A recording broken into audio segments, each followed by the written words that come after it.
কলিকাতায় আমার ছোট ভাই একটা প্রোগ্রাম করেছিল, দেখলেন না? আরে ৭৭টা বিজেপি আছে, তাদেরকে বাধা দিচ্ছে না রাজ্য সরকার। তাদেরকে উপরন্তু আগে 4টে পুলিশ গাড়ি, পিছনে 4টে পুলিশ গাড়ি কাঁই কাঁই করে পাহারা দিলিয়েছে, রাস্তা ক্লিয়ার করে সরো সরো সরো, বিশুগুলাবে বিশুগুলাবে বিশুগুলাবে, সরো সরো সরো। ভুল বলছে নাকি? তার বেলায় রাজ্য সরকার লিখেছে। আর যে ছেলেটা মুসলিম, হিন্দু, দলিত, আদিবাসী, দেশ সবার জন্য কথা বলে, এমনকি আমি তবুও তো একটু রাগে গিয়ে ছোট বড় কথা বলি, কখনো রাজ্য সরকার বা সেন্টারের সরকারের বিরুদ্ধে, কখনো অবাঞ্ছনীয় কারো বিরুদ্ধে এমন কথা বলেনি নওশাদ। কোনোদিন শুনেছেন তার ভাষায় খারাপ? তাকে কিন্তু রুখে দেওয়ার জন্য হাজারো চেষ্টা করলো, লাখ লাখ টাকা খরচ করে চেষ্টা করলো রুখে দিবার।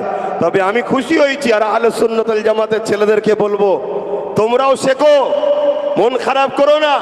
সেদিনের প্রোগ্রামে নতুন নতুন প্রজন্ম, তারা সব নেতৃত্ব দিয়ে বিনা সেনাপতিতেই তারা জয় করে ঘরে ফিরেছে।